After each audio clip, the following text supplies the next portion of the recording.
There is just so much to cover when it comes to driving a Tesla with Uber. So much to cover. I don't know how I'm going to do it, but we're going to give it a shot. So y'all ready? Let's go.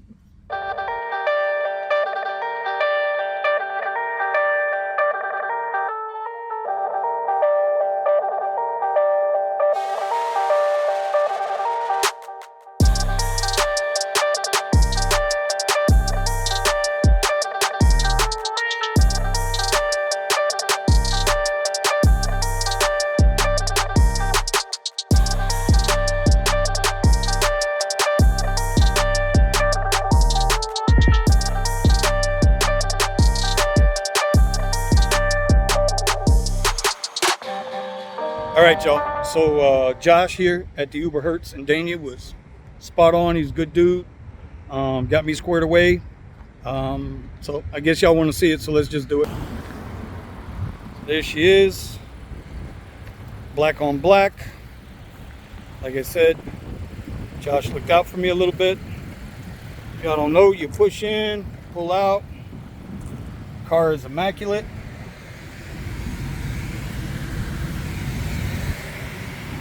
Everything looks good to go. There's a little ding in it and a little rub on the back end, but we took care of that with them. So yeah, let's go and get used to the Tessie. All right, so let's talk about the rental agreement. First of all, this is a rental through Hertz and Uber. The rental cost is $411 per week. And then on the first week, you got to do an additional $200 deposit. It's expensive. But because we're testing it out for a month, we're trying to see if this is the way to go. You know, sometimes you got to suck it up. And when you think about the convenience of getting the rental and not having to own the vehicle, but getting to experience the vehicle, like I said, it's expensive as shit. But, you know, sometimes you got to pay the cost. The other thing I noticed when I went in there was probably 4 or 5 people that just showed up. And everybody was saying, well, just show up early or just show up and you might get it. Well, the guys there at that rental place, if you did not have a reservation, and it seems like Tuesdays are the only days to get that reservation, you got turned away. They just flat out, they didn't even let him get through the door. He was like, hey, you got a reservation? No, you got to make a reservation. One guy was like, well, can I make it now? He's like, you can make it now, but we're not going to see you until next week. So if you're going to try this, make sure you make the reservation and make it through the Uber app. The other part of the agreement, in addition to paying out the ass for the rental, you got to do 30 rides a week minimum. 30 rides. So, you know, listen, just be prepared. Nothing about this rental is convenient other than you get to experience and see if it's right for you. And obviously that's where we're at. And then my platforms that I have UberX, obviously, Uber Green, Comfort Electric, Premier, and Premier Hourly. Now, in the 4 or 5 days that I've already had the car, I've only gotten one Premier, and that was because that was coming out of an event. So just keep that in mind. I've always had a theory. Whatever your lowest platform is, they're going to try to save you to get you to take those rides. I don't know. It's just a theory. All right, so here I got to come over here and get the service. Hertz asked me to do that. I guess when you rent the car, your time gets spent on that. So while I'm here, I'm going to show you a couple of other things with the car, like how to open and close or lock and unlock your doors and then shut the car down, because I didn't know. And my boy Eddie didn't tell me how to do it. So this is how you do it. So you got your key right here, right? And you see the camera. So you're going to come up, see the side view mirror, you're going to come up, tap it, and then the car unlocks. And then when you want to lock it, you just come back over here again, tap it, and that'll put the car into sleep mode. Complicated, right? Now you're in the car and you got to be able to get out of the car. There's 2 ways to do it. One is the way you're going to do it all the time. And then 2 if there's an emergency. So let's show you that real quick. So every door handle in the car has the button. Hit the button, door opens. Close it, it locks. But down here in front of these, there's a handle. So if you get into a situation where the electricity is dead in the car, pull that handle up, it'll pop the door open. Again, not complicated. So in order to get the car to go, you got to take this key and place it here. That's all you got to do is leave it right there. Then put your foot on the brake, come up here to the handle. That puts you in drive. That puts you in reverse. And then the little button here for park. For the blinker, just pull it down, right? You got your side view mirror. But look what else it does. It gives you your blind spot. So you can only see so much with your rear view mirrors or side view mirrors, but your blind spots are now covered, right? And then just tap it down, turn the blinker off. For the windshield wiper, tap once, it'll just wipe what's on the glass.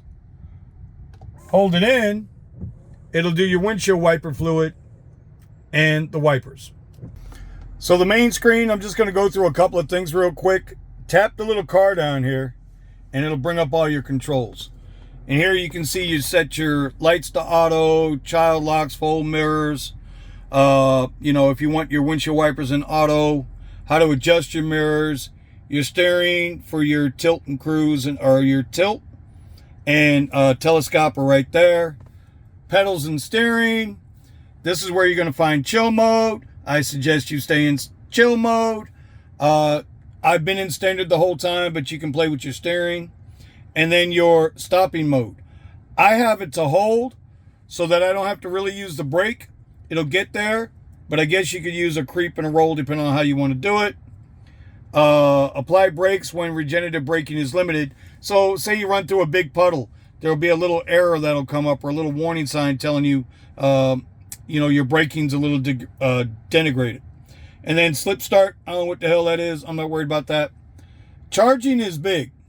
Okay, you can see I just charged up, right? It cost me $14.04 at that.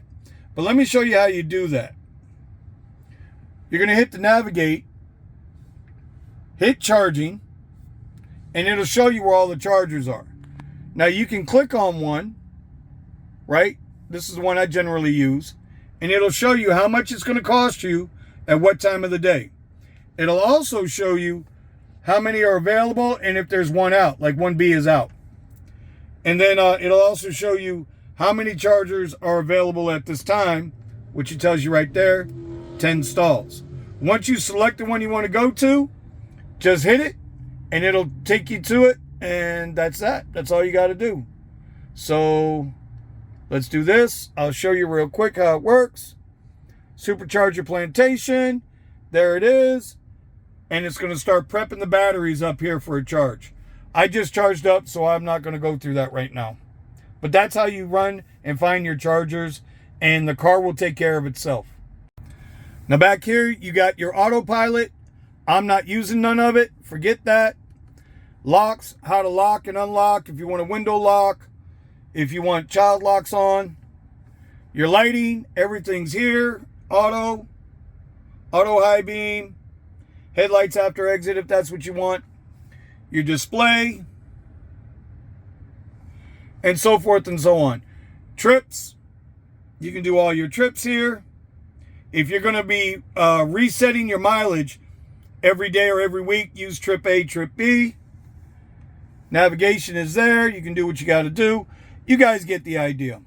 What I find with the screen is you got to play with it to get used to it, to understand it. But pretty much everything runs through that, through the software, through the car that runs the car. One other thing I want to show you with this is car wash mode. So you'll hit service, and you see over here it'll say car wash mode. Whenever you're going to go through a car wash, just hit the button, and it'll tell you everything that's going to happen. Okay? I'm not using a belt-driven car wash. I have one that I pull into, and the machine comes around me. I've been told that's the best way to do it.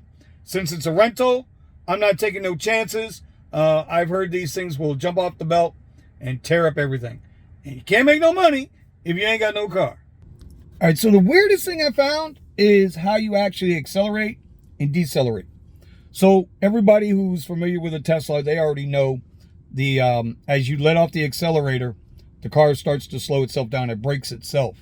And I've only had to use the brake like once or twice because a light changed on me real quick. And so I didn't want to run the red light or whatever. But for the 99% of the time, I don't use the brake. It's the freakiest thing. You get used to it though real quick. And as the car will see the markings in the road, it'll see everything around the road. I'll try to put a video up here explaining this and showing you how it works on the screen. But, you know, as you're driving, the car sees everything. As you slow down, and then once you come to a stop, by not hitting the brake, right, unless you're speeding, damn it, don't be an idiot, the car will stop itself, and then it will hold until you tap the accelerator again. It's crazy the way it works, but I got to be honest, it makes life easy, and I like it. The other thing is the ride quality. It's fair. I mean, it rides like a sports car. The Model 3 is a small sports car, in my opinion, even though that's not how they, advertise it or suggest it to be.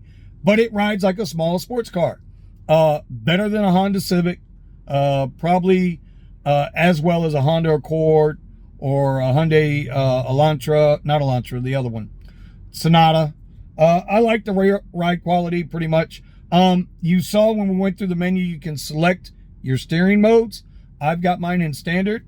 It's nice, it's tight, it works. And then the seating. Now, I wasn't a big fan of it at first, but the seating's actually pretty good. Like, you'll be comfortable, just don't get too comfortable, because if you're working a lot of hours, man, pull over, stop, and walk your butt around every hour or two. Don't sit in these seats forever. Don't sit in any car forever. You get lazy, you get fat, like me. Another note on acceleration. This is an electric vehicle. It is a electrical current thrown into a motor, okay, an electrical motor. It is fast. Like if you tap that accelerator, it'll creep up. But if you get on it, brother, sister, you're getting out of there, man. Listen, it's fast. I haven't done anything to where I threw myself in the seat yet. Maybe I will, maybe I won't. You won't see it on video though. It's fast. It is. But that's really good once you master how to use the accelerator. You can move in and out of traffic pretty quick. Nothing unsafe, but you can maneuver with your speed pretty good. So just keep that in mind. I would give it a B+ on drivability. I run with 2 phones, but even if you just run with one, it's not the easiest thing to do. So right now, this is mounted on suction cup mount, right? And what I'll do is, generally, I'll have the phone up there at night, right? It's convenient, it works, it's out of the way. The only problem with this phone during the day is it's an Apple phone, and you see all that glass? Apple phone, sunlight, Apple phone. Apple phones don't like sunlight, so it'll really dim up. So what I've been doing is I'll keep this down here on the charger. I have a case, so it's not going to use the charger. I'll plug it in. And then I keep my other phone right here. Okay? Since I can only run Uber right now, I don't have to worry about running the second phone. But the second phone that I would generally run Lyft on, that's my everyday phone. That's my non-business phone, my personal phone. But yeah, this does work. So I'll keep it down here and then put it up when I need it, like, right, for the app. And it just works out pretty good. The other thing, during the day, right, and I can't, and the screen goes dark on me and it's down here, man, I'll just go type the address into the navigation to get where I'm going. I mean, it's there. It doesn't do anything crazy like the Apple phone. Y'all know I don't like Apple phones. That's my phone setup, and I got to tell you, so far, so good. So my overall experience with the whole rental process, getting to know the Tesla, understanding the terms and conditions that Uber wants us to do with the car, I'd have to say before I took any type of rides or actually tried to do the work with the car, I like the car. I really, really do. I drove it for 5 or 6 days already, and I got to tell you, if I were going to do Uber with a Tesla, I would go for the Model Y, because I think it gives you more platforms and more opportunity. But renting it, nah, I'm really not sure about the renting part. For some people, it might work if they have a full-time W-2, or they don't really need, they need just enough money to cover the cost. But that's the next video. Part 2 will be how it went for my week with the Tesla rental. I like the car. I think it has a lot of potential. I think you can make some damn good money with it. But if the numbers don't make sense, then the numbers don't make sense. And that's what I'm going to talk about in a couple of days. That video will be out. So I appreciate you watching, taking the time. Hope you learned something. And you can leave your comments down below. Give me a like, share this thing out. And we'll see you next time. Peace out.